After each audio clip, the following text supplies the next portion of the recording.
What's going on, everybody? Welcome back to the juice. Welcome back to the juice, man. And we're wearing the same clothes. Because you already know, we ended the last episode, we told you that we were going to be filming with Colby Miller. Yep. And we are. Put in double the work today. 2 back-to-back. Just trying to get them in. We got them lined up. We actually wanted to have Colby on before his last tournament, but I'm glad now that we got him on after another banger event. Another good finish. I think he got third. Third, yeah. He was in the lead, though, for a little while on the final day. He was. Unofficial leaderboard. Were they weighing him on the boat there? Yeah, on the bubble scale. See, I don't like that. I don't like that the invitational scale is linked to the thing. It is what it is. You know, because Bass Track leaves a little mystery. I like a little mystery on the way in. It is what it is. The crowning moment. But no, we just finished up an episode with Mr. Cody Huff. Everybody knows who he is. Hammer. College bracket champion. Elite Series guy. He's won. Made a run at the Classic this year. Won AOI and Central Opens. He's just, checking boxes off on the resume. Yeah, young man and got a lot of potential. Young family man. Yeah, got a young family. Does have a new baby. Yeah. We saw him at the Classic, which we probably won't post anything on the video. Yeah, that's over. We'll probably post a few funny clips or something. Yeah, we got some little funny things from there, but yeah, man. Today we got Colby Miller, and he's kind of one of our local guys. We fished against him, quite a bit. Yeah. Around the Rayburn and Toledo Bend area, mainly the Rayburn area. We haven't had that many tournaments at Toledo. Yeah, there's more and more going the last couple of years, but yeah. But Colby's been on the Terror. No. Yeah. Invitational. No, he was on the FLW tour. Oh, he was? When it was a tour. No, the tackle. No, he was on the Tackle Warehouse Pro Circuit. Pro Circuit. I was gonna say that. So yeah, he was. Like He's been 2019. fishing the Pro Circuit for, 3, 4 years, something like that. Well, we'll ask him. But man, this year, Dude found a new gear. Dude found 6th gear. He's got it locked in 4-wheel drive, and he's freaking hubs locked. I tell you this off the top of the head here. This is what I know for sure he's done recently. It actually all started back in November of last year. Now he's had good finishes throughout his career, but foot on the gas, table rock, goes and finishes top 3 or 4, wins like 30 racks. Okay, does really well. Pull that up. Yeah, you can go and pull it up. He did it really well. Made a run at the tournament. That's the one that Chad Mrazek ended up winning, who we've had on the show as well. Talk about that win a little bit. But OnlyFans. You can go to the Toyota Series there, and it should go to results. Yeah, to bring up the gear. Let's go to. You have to go back a year. I will. There it is. Table Rock. What'd he get? He finished 5th. 5th place. 30 racks. 30 grand because he took home the highest placing finisher of, the divisions. So that's what, to me, we're all really started to come. And then he goes and wins a BFL on Lake of the Pines, blasts him. Oh, yeah. All you got to do is click on his name. Just click on his name. Goes and wins a BFL, blasts him on Lake of the Pines. View profile. 2 wins. I mean, man, he blasted him on Pines. Go click on that real quick. See what he had on Pines. Lake of the Pines, 2803. Yeah, blasted him. Yikes. Gets a Phoenix bonus there, I'm pretty sure. So he's got 2 career wins with MLF. Both this year. This year. Yeah, but like I said, Table Rock wins that, comes and wins a Toyota, big win with the Phoenix bonus, and I think it was the second largest margin of victory behind Alec Morrison, who said that not long ago. Yeah. How much did you win in that one? $72,809. In the BFL, he got the BFL. He got 3641. Maybe they didn't have the Phoenix bonus. Anyways, then goes on to win the $150,000 Grand Slam. Him and his partner Cole Moore. They won a boat and how much cash? 60 G? 60,000 60 cash. grand in a boat valued at like 90 or something. Yeah. And then goes on down to West Point, finishes 4th, wins about 18,000 there. Let's look at his top 10s.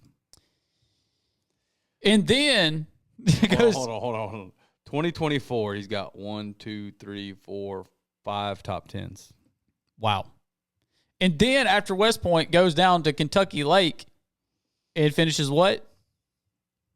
Third in pockets. 20 grand. He's having himself a The time. dude is making it rain, and I like it. And so we're going to have him on the show today to talk about that gear shift. And, we've seen this with multiple anglers when this happens. And usually it lasts a while. Yeah. Kind of happened with Dakota, It's still happening with Dakota. I know, but, in the beginning, he was doing well in the pro circuit, but then he hit that different gear, and he's never let off since. Yeah. Let's just get him on. Yeah. Let's get him on and talk about all this. Because I want to know. What's the secret? How do we... Yeller. We got him. Got him, the man. Well, I don't know about the man, but Is this Colby Miller? No, this is the man. The We Colby just Miller? we're just hyping you up, man. Yeah. I can't wait for you. We need to put see. some music to that. See, he can't see what we've said so far, but he will when the episode airs. Yeah. Hyped you up. I mean, we Well, just, yeah, no, that sounds great. I mean, I appreciate that. Thank you guys for having me on. Yeah, man. I was actually, when we first started, I said we were supposed to have you on a little while ago, but What happened? kind of, I don't remember. You turned us down. Your agent said you couldn't No, get I on? think We he had just a never tournament. got around to it.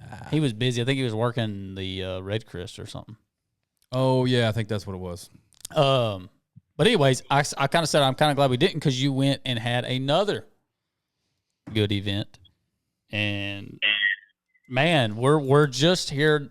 We're here to soak up the knowledge, and we want to talk about this different gear that you've hit. But before we get into all that, we kind of like to start from the beginning with everybody. Yeah, Like your background, where you're from, what kind of fishing you did growing up. When did you realize you wanted to fish professionally? So kind of walk us back through a little Colby Miller history. Give us a history lesson. Yeah, for sure. Yeah. I was actually born and raised in a little town called Elmer, Louisiana. It's close to Alexandria. Okay. For anyone that's never heard of it. I grew up fishing a couple little small lakes right there around the house. And really, man, just my dad got me into it. I can remember my dad had like a 17-foot Express, and that was kind of my first boat once I was old enough to go out on my own. Really, it was, like I said, just small lakes. I didn't have any electronics. Well, I say that. My dad had bought me a little Eagle, like a 3-inch screen. It's black and white, showed water temp and depth, and I don't know if I ever found fish with it or not. I just always fished the same little spots my dad always showed me, Sure. and just, got lucky every once in a while and caught a few fish. But I mean, as far as wanting to fish professionally, man, it's always been a dream of mine my whole entire life. Growing up, I always said I wanted to be a guide on Toledo Bend, and I wanted to fish professionally. And here I am. And here we living are. the dream, really. Living the dream, man. that's awesome, dude. So we discussed a little bit before the show. I don't know. So I mean, did you fish high school? Yeah, or college? high school, college. Did you do any of that or? I fished, yes, I did fish high school. Had a great high school career of fishing. Yeah. No, I did not fish college. I skipped that part. My senior year was actually the first year I fished the Toyota Series as a boater. And Oh, dang. and of the Southwestern Division. And actually, my first year, I think I finished like 24th in point. There you go. Yeah. So, and then I think 2019 is when I officially qualified to fish. At that time, it was called the Pro Circuit, the FLW Pro Circuit. Yeah. Or no, FLW Tour, and then like mid-season is when they done the swap or however that. Yeah, so that was like all 2019 or something like that when that So happened. what are you going? Is this your fourth season? It's my fifth. Fifth season. Yeah, so he was a Yep. part of that when it was the Pro Circuit. Yeah. So you're talking like fresh out of high school, you go and fish Toyota Series. Like, so in high school is kind of when you're like, I want to try to pursue this professionally. Absolutely. Dang, not playing around. So then you go senior year, you jump in the Toyotas, and then the following year is when you fished another year of Toyotas. Another year on the. Yes, I think I finished like 8th or 9th in points the second year. So and that then, was yeah, good enough to qualify me to get to the next level. I got you. Got you. Okay, that's what I thought. I thought 3 or 4 years, but you've been going. This is your fifth season. Yeah. Yep. Got you. Okay. Got you. So yeah, you've been involved with some of the changes that have went through the whole MLF deal. Yeah, absolutely. Yeah. Yeah. Wow. So, how would you describe your first, I guess, 4 seasons compared to this season? Obviously, you've had some highs and lows. But have you ever, obviously this year is different. For sure. I guess what we want to talk about a lot on the show is kind of like, what does that different gear feel like for you now? Do you think it's What changed? Yeah, do you think it's a lot of the experience you've gained over the years? Do you think that what do you credit it to? Yeah, no, I definitely think it's just having experience fishing all over, fishing the Toyotas and a couple different divisions. Just seeing a bunch of these lakes that we're going to, or lakes that are somewhat really similar, whether it's in the same state or just 2 lakes fishing alike, just having an idea of kind of not what to look for, but just somewhat having an idea when I get there of where to start. Yeah, that's a big deal. That's a Yeah. big deal. It's I'm sure you felt it a lot throughout your career, especially in the beginning years, but I know I definitely felt it last year in the invitationals on some of the stops we went to, where it's like you go there without a clue, and it's a weird feeling. And I that's why I kind of wanted to talk about your experience and see if that's came into play. Obviously now, but man, we talked about before the show. You've had some big wins, 3. Pretty major wins for this year's been for the BFL, the Toyota, and the Brandon Belt. I mean, to me, that one was just as big as a win as you can win, right? I mean, the biggest one of the year on For Rayburn. sure. that one was the dance. I mean, that one was ridiculous. So, and really, not only that, but the way you won the Toyota was pretty dominant fashion. So I guess would you say that Rayburn's a little bit different than other places just because you got a little history there? Do you think something else maybe clicked there on the local level versus, obviously you're doing really well traveling too, but do you think that one's different because of your experience level on that on Rayburn? Yeah, for sure. Just, man, a couple different things opened my eyes at Rayburn this spring, and like I've never realized it. It's never really clicked. And like I've been around the places where where I had a lot of or had good tournaments, and it was just like figuring out like whether it be in the cast or like seeing something different that's maybe 50 foot to the right or the left or behind me where I would normally sit or you know what I'm saying? Mm-hmm. So it's really, like I said, a couple of the spots were new. I never knew of them, never knew about them until this year. And really some of them were just pure luck to find. But yeah, like I said, it's just some things. Yes, Rayburn, it fishes very differently. I mean, even from here on Toledo Bend where I live, Rayburn is definitely a different fishery. It's its own fishery, and I think really and truly, some things just really like opened my eyes. Yeah, that makes sense. To certain things, you know what I'm saying? Certain techniques or whatever it may be. Right. It makes a lot of sense. And I'm sure you probably took some knowledge from like other fisheries that you take and you bring home a new technique or something that you've learned and apply it there as well, huh? Absolutely. Yes, absolutely. Yeah.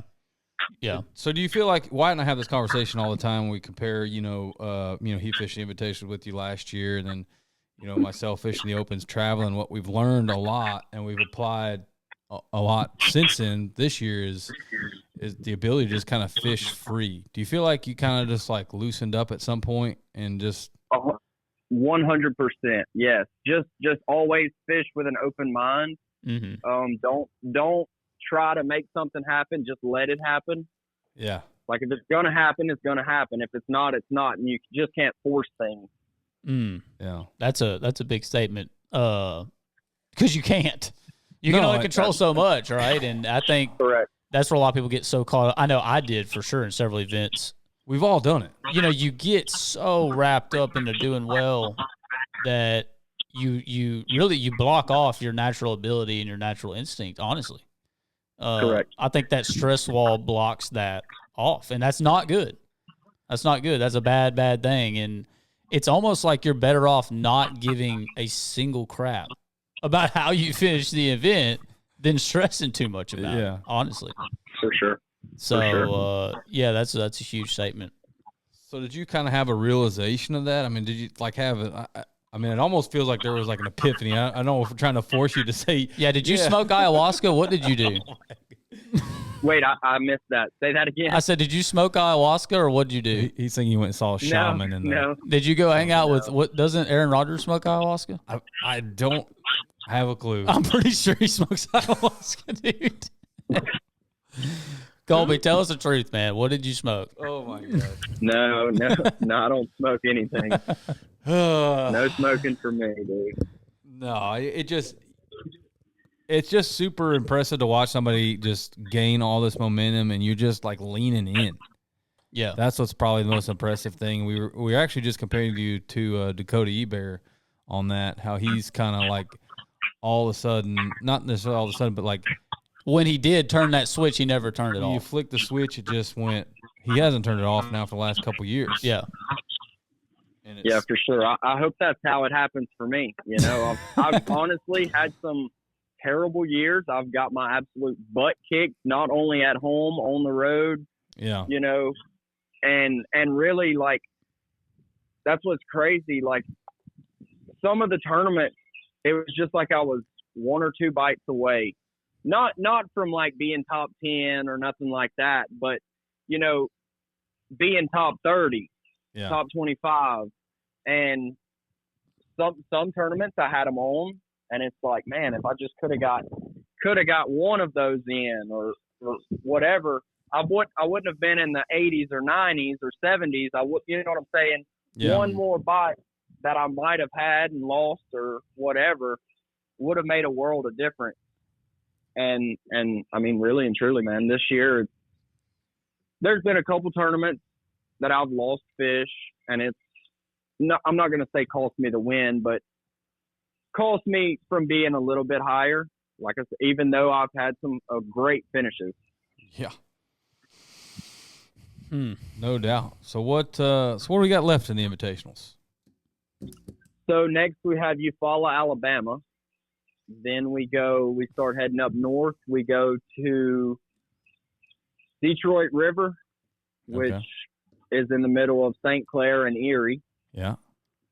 And then we go the last one. No. That's the last one. We go to Champlain before we go to Erie. Okay. Yeah. Y'all actually fished, which I don't know if Kentucky Lake was necessarily. We talked with Cody Huff about this not long ago. He fished for Bethel and was on Kentucky Lake, and I kind of dove into a little bit of Kentucky Lake history with him and asked him how shocked he was at the smallmouth population there now, and he said he's absolutely blown away by it. But you kind of got a little smallmouth schedule there. Like I said, I don't know if Kentucky Lake was necessarily deemed as a smallmouth lake, but it definitely has turned into one the past couple of years. And So, you had a smallmouth tournament there. I mean, I know guys were mixing largemouth, obviously, but I think smallmouth was the biggest target there. And then sure. Champlain, then you got Erie and St. Clair, whichever one you decide to go to. So, Are you allowed to go to the lakes? yeah, I think so. Is Yeah, that right, both Colby? Erie and St. Clair, yes. Yeah, or Yes, you can we fish go. in the river, whatever. Yes, correct. Nice.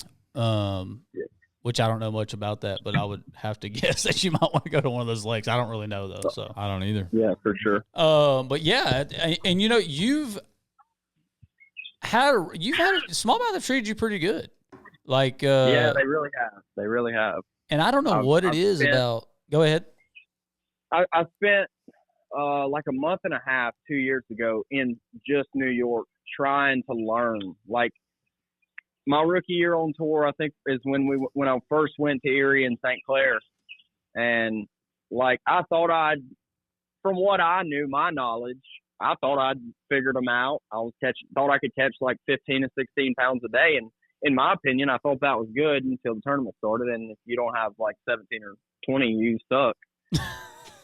So I kind of bit the bullet, and I said, I'm gonna figure out how to catch these suckers. Whatever I've got to do, I'm gonna figure it out. And I think it was almost a month and a half in New York a couple years ago, strictly trying to figure out from the time they were on beds all the way to, it was not a month and a half straight. It was spread out from each cycle of what the fish were doing, and really just tried to figure out exactly how, like what they do when they're spawning, or how to find them when they're spawning, to when they're out in the middle of the lake chasing bait, whatever they were doing, I wanted to get to figure out how to catch them to the best of my ability. Right. Well, yeah, it seems like it's paid dividends as well. And I was just going to say, like, I don't know what it is about these Texas boys and smallmouth, or not Texas, like I consider, like, even you or Cole or guys like that, I consider us local. I guess I shouldn't say Texas, but this local area, it seems like guys just perform decently well around those northern fisheries. I don't know if it's because of how hard our fisheries are to get some of these fish to commit, and then you get up there and you can actually make fish commit, you see, or what it is. But definitely, man, I know that you're probably excited for that. I guess that would be kind of y'all's northern swing in the invitations sure. to end the year. And, you got Eufaula coming up. I actually made a phone call to Kevin Hunt to see if I could get in that event. So I may or may not be at Eufaula, Alabama with you. If I am, I'd like for you to take it easy on me, though. Shoot. I just hope. The last time I was there, I had a great practice. What I really felt like I was going to be able to do well. And shoot, everything I'd found went to almost nothing, and I straight sucked it up. When were you there? So what were you there for? I think that was, maybe 2 years ago, 3 years ago. It was one of the invitationals before it was called the Invitational. Oh, that's right. Who won that event? Shannon. No. What's the guy's name? I can't remember his name. He won it in the dirt flipping. Oh, man, I don't remember. I feel like I remember Justin Lucas doing good at that event for some reason. I don't really remember though. But yeah, I know. I think I know what you're talking about for sure. Yeah, man, that's awesome though. So I'm sitting here looking at the points, and you're in 6 right now in the standings. What have they? What are they telling y'all as far as what's the current BPT to get in? I think it's 5 now. Man, I think I don't pay attention to that stuff. I just go fishing. I want to say they said like 5 or 6. Yeah. 7. I'm really not sure to be. I think it is 5, Colby. I know me and you fished them last year. They took 8. And I think they ended up taking 9 because they called down to Drew because somebody left or something. But yeah, I mean, you look at let me look at this real quick. Y'all's point spread is just ridiculous. Like these guys at the top, including Colby, are absolutely catching them. Yeah, like they're all catching them. Drew Gill, Alec, obviously, yeah, Alec and Brody. Marshall's having a great year. Yep. Jake Lawrence, that's who Cody was just mentioning. talking about. Yeah, like Kentucky Lake Hand. And then you got Colby, Dakota. I mean, literally Dakota's right there. Cole, Reed, Yeah. All of these guys are catching. Even Jaden's doing really well, and he's in what 12th? 12th, yep. Yeah, I mean they're like blasting them. Like it's like almost like it's pretty much you know how the 9 EQ guys were. Yeah. Like that's the point spread with these guys. Yeah. Like they're smashing, just running away. Yeah, yeah. So, yeah, man. What? So you're not thinking about that, but let's say you do make the BPT. You're going or what? Man, I mean, it's obviously the dream, you know, to get to the highest level. Mm-hmm. But at the same time, dude, the Bassmaster Classic is the Bassmaster Classic, and I would love to be there someday. Mm-hmm. And I mean, obviously, yeah, if I qualified, I would probably fish it and just see what happens. Sure. But like I said, I'm not thinking about that. I'm just out there trying to do the absolute best I can do and just have fun with it, you know. And see where it falls. Yeah, say it again. And see where you fall. Yeah, absolutely. Yeah. Absolutely. So, but it sounds like you're hinting at maybe you've had some thoughts about, you know, I mean, if the Classic is, you know, I think that's on everybody's radar, the tournament fishes. I mean, what have you kind of given it some thought about what you would want to do to get there? Maybe mix in a division? I've really, well, yes, I would love, I wish some of our tournaments, the invitationals and some of the opens or all of the opens weren't on, and they may not, some of them might not be this year, and I guess I should have paid closer attention No, they to do. that. They conflict. Some of them do. They do, yeah. Gotcha. Yeah. But yeah, man, I would love to be there, and I don't want to take a step down if I were to qualify for the BPT. Yeah. But at the same time, like there's only one road to get there, you know. Mm-hmm. But yes, it's definitely been a thought in my mind for sure. Yeah, no, I mean, I think a lot of anglers in your same situation have probably had those thoughts. I think, yeah, I think a lot of guys do. You know, you look at you know, a move like Dakota made this year, going to the Opens, and you know he's still fishing invitationals, obviously. Yeah, but I think now we're going to roll into the part of the season where the conflicts start to happen. I think they were able to kind of fish both right now, and now I think is when the conflicts start. Obviously, Dakota goes Opens. Yeah, because Dakota's sitting right behind Colby in 7th. But in the Opens points, I think he's like 3rd. So yeah, man, that's tough. That is really tough, especially because, you know, the invitationals and fishing some Opens is one thing, but the BPT and doing it is like almost impossible, you know. Right. What's Dakota in? He's in 2nd. Yeah, that's what I thought. So, yeah, no doubt, man. That's tough. I don't know. I just kind of want to pick your brain on that because I didn't know where your mind was with that, and you know, who knows? Who knows what's coming from Bassmaster and what will change over there as well? But maybe they have a home that could become available, kind of in the same similar world as the invitationals, if that makes sense. You know what I mean? Right. Yeah. There's a lot of sure. instability in the fishing world right now, so nobody knows what's going to happen. Everybody's a little nervous, but dude, I gotta say I like the attitude. Just I'm not worried about any of that. That's the attitude to have. You have to have that right now. Right. Yeah, like I said, it's definitely, the Opens has definitely been a thought. I mean, I honestly thought highly of making the switch to the Opens for this year. And then I seen the schedule, and when the schedule came out, I'm like, man, I don't know. I've been to several of those lakes. Let's try the invitationals one more year and see what happens. Yeah. But yes, to be 100% honest, I'd talked about it to my parents, and they were like, hey, it's your world. We're just living in it. You know, go fish wherever you want. But yeah, it was definitely a thought that was very high to go to the Opens this year. Yeah.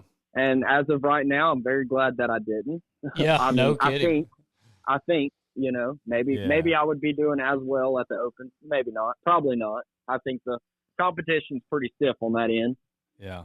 But yeah, like I said, it was definitely a thought. But I'm glad at this moment. I'm glad I stayed where I'm at. But it's most definitely. No, I'm not saying I'm going to make the switch soon, but I think eventually I will. Yeah. Try to get to the elites. You know, that's like y'all said. That's every person's dream. They want to walk across the Bassmaster Classic stage. It's the biggest stage in bass fishing. Yeah. It's where every fishing fan in the world, they're going to be there. You know, not so much in my opinion for MLF. So you worked the Red Crest. You worked the Red Crest this year. What did you think of that? Was there a lot of people there? Was it not? I mean, No. No. So I've been to Red Crest. I think I've been the past 2 years, well, 3 including this year, and then I went to the Classic the past 2 years, not this year. And man, it's literally like night and day. Like really and truly, it's really mind blowing. But man, in my opinion, who wants to go to a weigh-in where they can't even see a bass? Yeah, and that's just my thought. Yeah, that hurts. That's just my thought. But that's like I don't want. Even when there was the Bass Pro Tour was here at my home lake and I was home, like I did not go to the weigh-in because everyone knows who had what. Yeah. Everyone knows what place everyone was in. Like so, what at the same time, and I think most fishing fans feel the same way. Yeah, like they already know. Jacob Wheeler, Dustin Connell already won. So why would they want to go just watch him walk across the stage? Yeah, obviously a bunch of people still go, but it's literally night and day from the Classic to Red Crest. No, we heard that from several industry people, you know, guys that were there working booths. But so you on the Wheeler and Connell thing and the BPT, when let's say you make it next year, are you a fan of the every fish counts format, or are you hoping that maybe they go back to 5 fish? Man, I really don't know. You know, I don't feel like I'm that guy that finds a buttload of fish at every lake I go to. Yeah. But at the same time, like, I've never been that guy that's, like, really just caught 5 giants every day. You know what I'm saying? Yeah. So I really don't know. I mean, if I were to make the Bass Pro Tour, I really would have no idea. I don't know if I would rather 5 fish limit or every fish count. Yeah, especially you haven't messed with that format yet. You just don't know how you're gonna end up in it. As far as myself fishing in that format, yes, I don't know. In reality, I would much rather see 5 fish come back like they had last year that supposedly all the fans hated. In my opinion, I like that better. Yeah. Yeah, no, I agree. I agree with that. Yeah, I can't argue with anything you said there. No. Connell and Wheeler were just wrapping it all up. Yeah, they are. Yeah, they just take turns. It's kind of like, well, never mind. I'm not going to go that way, but yeah.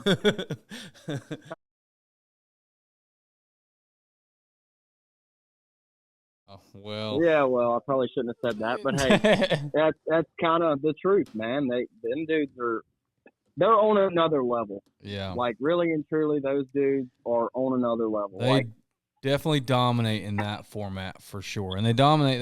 They're going to do well in any format for sure. But good. Correct. But they've definitely got this locked up there at the top of the leaderboard. They're doing things, doing big things for sure. But man, what else do you got this year besides the invitationals? You fishing anything else? You fishing any more of the belts or any Toyotas or what you got? Yeah, no, I'm not going to fish any of the belts. Like Cole, my partner, who everyone knows, he's fishing. Him and his dad fish the belt series, the team series, or whatever they call it. Yeah. Just because I wasn't going to be home for a couple of them, so. Yeah. Cole was like, well, it's fine. Me and my dad will fish. So me and him just kind of honestly jackpotted the Brandon Belt and then had a crazy outcome. But we're fishing the Texas Team Trail. I think we have one more tournament left, and hopefully qualify for the championship for that, which is here on Toledo Bend. Yeah.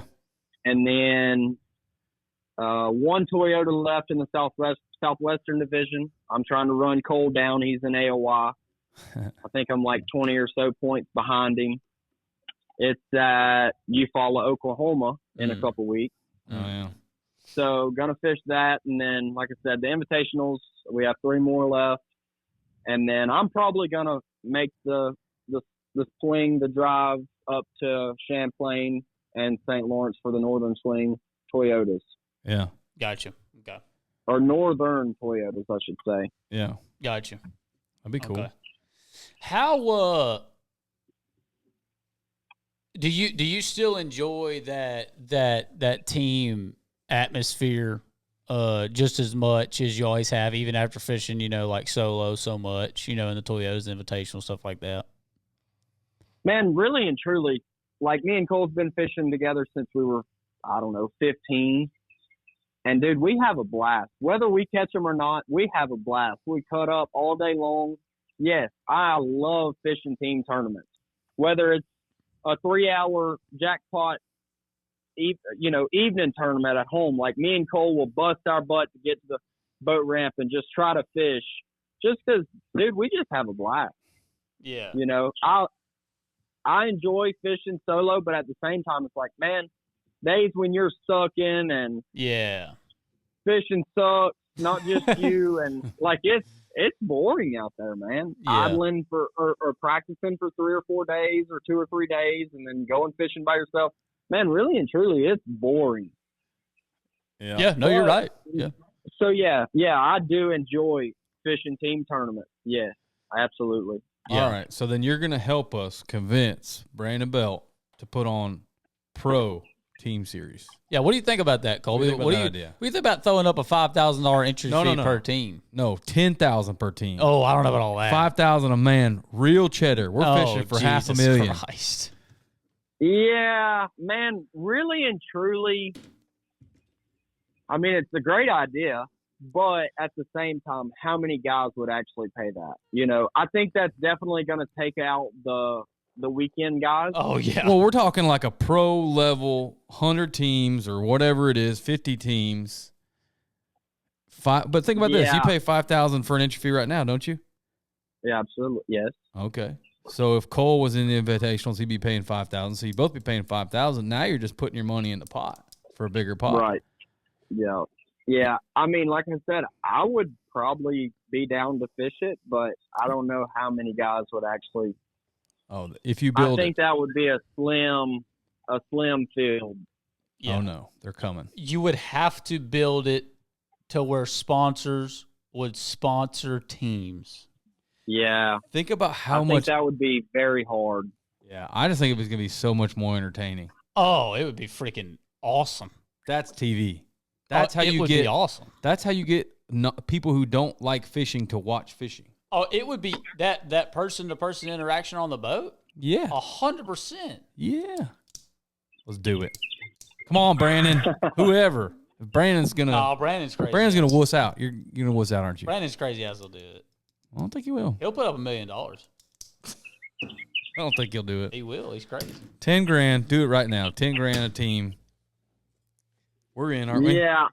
I don't know, man. That's kind of a long shot. I don't know. What do you think about $5,000 a team? Is that more reasonable? Boring. Yeah, I think $5,000's a lot more reasonable than 10. But I think $5,000. I think that's still gonna I still don't think a lot of guys would show up, man.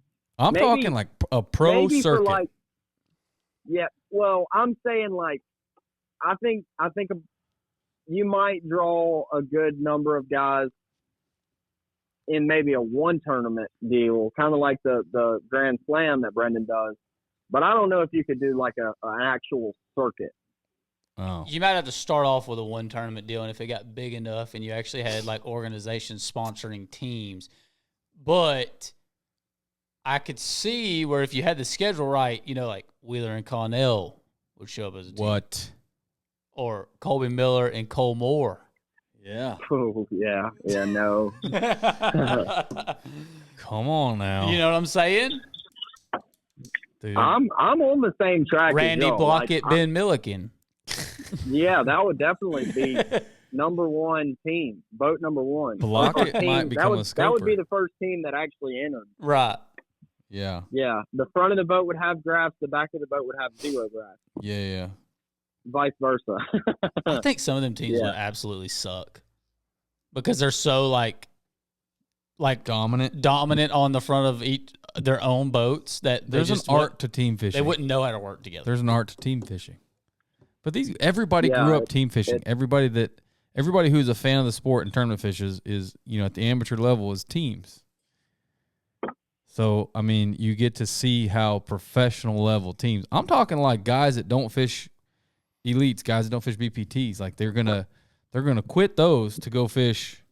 That's not happening. The team pro circuit. Yeah, no. I don't know, man. That's because these guys are like I they're think not gonna that's quit a long that. shot. They're not gonna quit that. But I could see having like a couple tournaments a year, and I'm just telling you, like for TV, it'd be huge. Oh, that's what MLF's trying to do right now. Yeah, but they're failing. Yeah, I would say you're probably right. What do you mean? How are they trying to do it? They don't even do live the first 2 days in the BPT. No, but they've got 3. You know what I'm talking about, Colby. The 3 people teams. Yeah, no, they have cameras in all 3 boats on each team. Which team? Have you not seen this? Nope. They literally have headsets on. They're talking to each other. Never heard of it. Yeah, it's called the Team Series, actually. Well, they're doing a terrible job at marketing it because I've never heard of it. I think it's on TV like every Sunday. How can you miss it, man? Do you not watch TV? No. Me neither. It's okay. He's a YouTuber. No. I don't even watch. I do have YouTube TV, but I don't see it on there. Was it on like Pursuit Channel or something? Probably. Yeah. Yeah, I think it probably airs at like it airs at probably like 2:30 in the morning. No, this has got to be on like Channel 2. This thing airs at 2:30 in the morning when some 14-year-old kid's looking below the pay-per-view channels where he's not supposed to. Huh? It shows. What are you talking about? Nobody does that. Yeah. Oh man. Anyway, sorry, I was just trying to share my dream and you completely shot it down. No, man. Hey, I think it's an awesome deal, but I don't know how many guys would actually show up. They're coming. If you build okay, it, hey, count me in. I think me and Cole would definitely be there. There you go. They're there. You do realize that if you win an invitational this year, you've literally hit the cycle. Because you won a BFL this year. You won a Toyota this year. Oh, dang. Hey, I'm swinging, man. I'm trying to make it happen. Somebody mentioned that to me the other day. And has anyone ever done that? I don't know if anyone's ever done it in the same year. I mean, Jacob Wheeler probably did it like 9 times, but I'm not 100% sure an actual human done it. An actual human, he said. Only AI. Yeah. Yeah. Do you think Jacob Wheeler sold his soul? Do you think he's what? Do you think he sold his soul? Is he in the Illuminati? Yeah, maybe. Shoot, I don't know. Dude, don't be talking about Illuminati, man. They're going to come for us. No, we're not good enough. Colby, you better watch out, though. They want to silence us. So, yeah, dude, he would literally hit the cycle, plus a cherry on top with the $150,000 Grand Slam. No, I want you to do that. That'd be cool, because I think you'd be the only one that's done it in 1 year, in the same year. Hey, how's that built? Man, really and truly, it was kind of like a dream when it all happened, because literally we won. I drove home, and the very next morning I woke up and drove to Georgia for the second invitational. Yeah. So like it was literally a dream. Like I woke up the next morning. It was kind of like the Toyota, honestly. Like woke up the next morning and was like, wait, was this all a dream? Did this really happen? And then I get on my phone and it's a million, well, not a million, but like 12 text messages, because that's all. Uh-oh. Is that the first time that's ever happened? I think so. Toledo. That's what it is. There's no cell phone service over there. Well, I'm not sure what happened there. Toledo service. You're over at Toledo, aren't you? Yeah, but I have full service. Huh. Ain't no telling. But what were you saying about the 12 text? Yeah, I said I woke up to about 12 texts because I'm not really popular. I bet you. Was I one of them though? Yeah, probably. Yeah, if I had to guess, you probably were. He was probably cussing you. You mother. No, dude, that wasn't even close. Yeah. No, It's not what Wyatt man, said to me. I did. I have a great support system, dude. I probably had 300 or 400 texts to reply to after not only the Toyota but the belt as well. It's really crazy to know. Like just after this weekend, like I came home, I drove home after the final day at Kentucky Lake. Drove half the night to get home because I had a crappie trip yesterday morning. And dude, really and truly, like the amount of text that I got of pictures, like groups of people literally sitting in someone's shop or in someone's house, like all just watching me. Like it's literally a dream, man. Heck yeah. It's crazy. And like everyone said, like I'm my hometown people, my new hometown people here at Toledo Bend, like it's crazy. Like for me to hear it come out of someone else's mouth, like it's crazy to be able to watch you on TV. Yeah, it's literally like a dream, dude. Heck yeah. It's definitely. But back to the belt itself, like the actual belt, man, it's freaking. It weighs like 30 pounds. Dang it. So jealous. It's the real deal. Is it your favorite trophy? Yeah, it's definitely between that and the Toyota win. Yeah, those two trophies are definitely set alone. It's probably the coolest trophy. Yes. Oh yeah. Man, me and Shane, I don't have a belt. I want a belt so bad. I want a belt really bad. We're winning, Pines. Hey man, give us the Pines juice. No, we don't need his pine juice. He's giving that to Cole. Yeah, He's giving that to Cole. That's right. No, I think it'll be a total different. I mean, that BFL, I went for 2 hours the weekend before, and it was like 30 degrees, blowing like 97 out of the north, so it was quite chilly. Yeah. Water temp was like 40 degrees. And then I went back the day before the BFL. And everywhere, or in the 2 hours that I was there the weekend before, that was like blown out. Like it looked like red clay mud. Mm-hmm. So I spent like 6 hours the day before just trying to find something else. Yeah. And really and truly, it was like noon. Like I think I got on the water at like 8:30, 9 o'clock that morning. That sounds terrible of me to say, but and for the first 3 hours, I don't think I even seen a bass. I think I've seen a lot of crappie, maybe some carp, and then rolled into this one area and started seeing a few bass, caught a 9-pounder, and I'm like, holy smokes, this might be some juice right around here. And then like an hour later, made a short move, maybe a mile or two, and caught like a 7, and then, or maybe like a 7.5. And I was like, all right, I know where I'm fishing tomorrow. And sure enough, man, I literally pulled up, made the exact same cast that I caught the 9 the day before, and caught like a 6.5 was the first fish of the morning. And then I think I caught maybe like a 4.5 or a 4 or something like that. And then I went to where I caught the 7 the day before, and it was like I caught an 8, and then I caught a 5, or I don't remember how it went, but it was a crazy day, dude. And literally like kind of lucky because like there was a ton of locals, and not 100% sure, but like I'm pretty sure I stumbled on some absolute juice. Really? For only spending, 1 day of practice there, put 2 days, the 2 days that I spent there, but literally it was a 1 day's worth of practice. And I literally think I don't know. I haven't been back. I don't know if there's a bass that lives there year round. I really don't know. Stumbled upon it, he said. Just stumbled on it. Is that how it works? Really and truly dropped my trolling motor and said, well, this kind of looks good.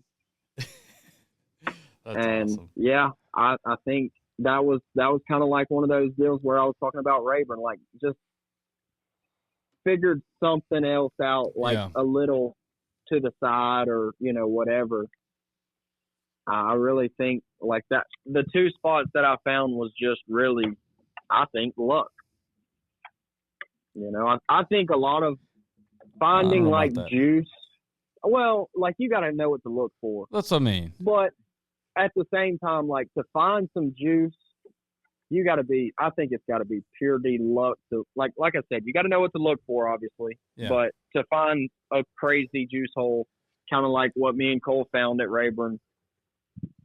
Well, we had a couple of them, but yeah, it's pure. I mean, y'all caught giant bags over there. Y'all know, like obviously, like Monday's caught say 40 pounds or whoever's caught and be off like one spot.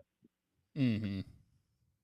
I think all over the country, I don't think like obviously not 40, but like I think most like juice holes are like a 1-2 fish, or from my experience. Like I've never been no absolute hammer and catch 30 plus pounds every time I put my boat in the water, so I really don't know how that stuff works. But from my past experience, like a juice hole's like 1 or 2 big ones.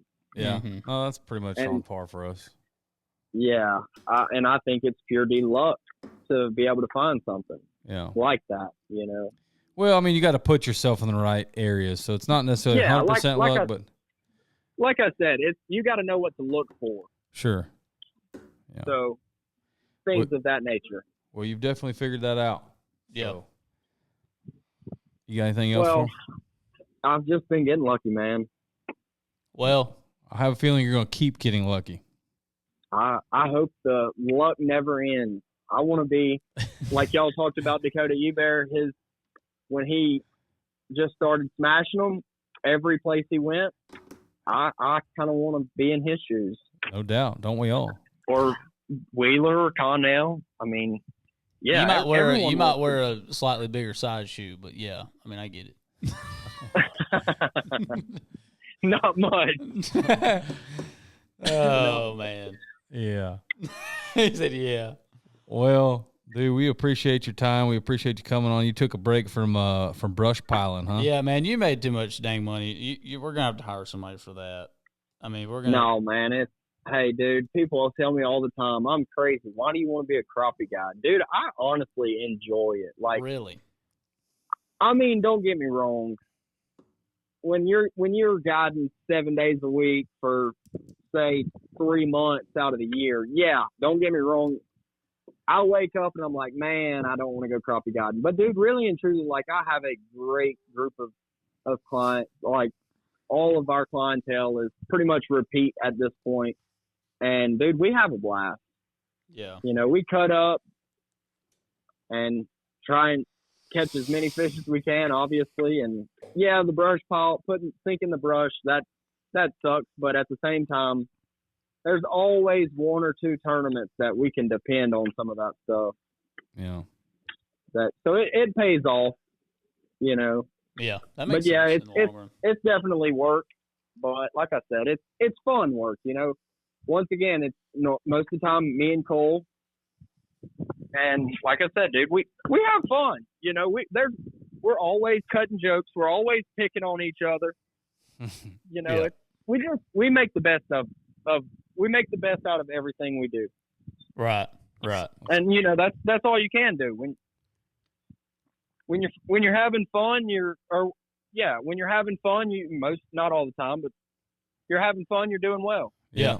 No, you're right. Whether you're catching them or not, you're still out there having fun. I mean, for sure. How many team guys do y'all know that hate fishing together? I mean, there's probably a couple, but yeah, not most team guys enjoy fishing together because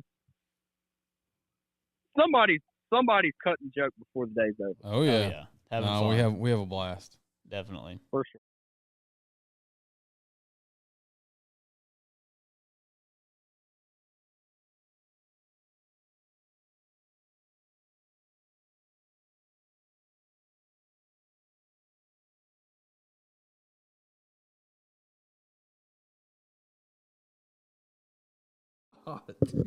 Man. Well, look, fellas, I got to go that. sink some brush. I really appreciate y'all having me on. Yes, Hopefully, sir. I didn't sound like a complete. No, No, man. Just Sounded like a And, pro's pro. Shoot. sound Well, like a humble I sure guy that appreciate catches the that. crap out of him, dude. We really appreciate your time. Yes, sir. Well, y'all have a good afternoon, and I'm going to go throw some trees in the water. All right, man. Do your See thing. you, bud. See you. Man, I can't believe you made me do that fish. I don't know what you're talking about, dude. I don't know what you're talking about. Stop talking about it. What is wrong with you? What did I say? I don't remember. There's some things that are just between teammates, man. Sometimes, like, not everything's got to be. Listen, things get man. wild. We get really excited when we catch big I fish. get really excited. You know, some people say, "Oh, act like you've been there." Well, you know what? And when it becomes boring and not fun for us to catch giants, then I'll probably want to quit doing it. But I get jacked up, and so does Wyatt. Well, yeah, in case you haven't watched the video on YouTube of us catching 39.5 pounds in bass champs, we act like idiots. That one I was a little embarrassed about, Yeah, it's kind of embarrassing, but it was exciting. but I don't regret it. I don't regret it. I'd do it again in a heartbeat. No regrets. No regrets. Oh, dude. I got soccer practice. I also just got reminded that I have a trip tomorrow. Oh, that sucks. You ever do that? Where do you got a You ever trip? forget that you got one? Here? With AJ? No. Oh. Nope. I'd say you just take him. No. I might call Jerry, see if he wants to go to Pines tomorrow. Bet you he would. He would. But yeah, Anyways, guys, yeah, man, this has been man.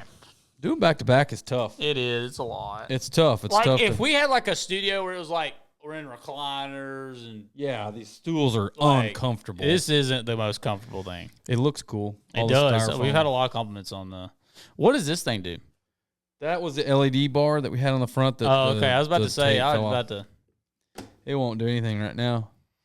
Well, But, yeah, no, we're going to try to post both these this week. And we're going to try to start doing more. We at least want to do a recorded show once a week. You all right? we there? got And a live. we got a boat on the line. We're probably going to be running the GoPro the rest of the year. Why we didn't run it at Cedar Creek, I don't know.